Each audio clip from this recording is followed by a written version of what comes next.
Hello everyone. Today we are going to do reading of subject Marathi, lesson number 34, चिमनीची पिल्ले. ऐक व म्हण. आपको सुनना है और आपको बोलना है.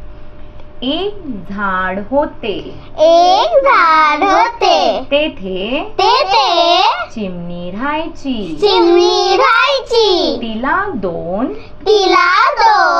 पिल्ले होती. पिल्ले मोठी होत होती.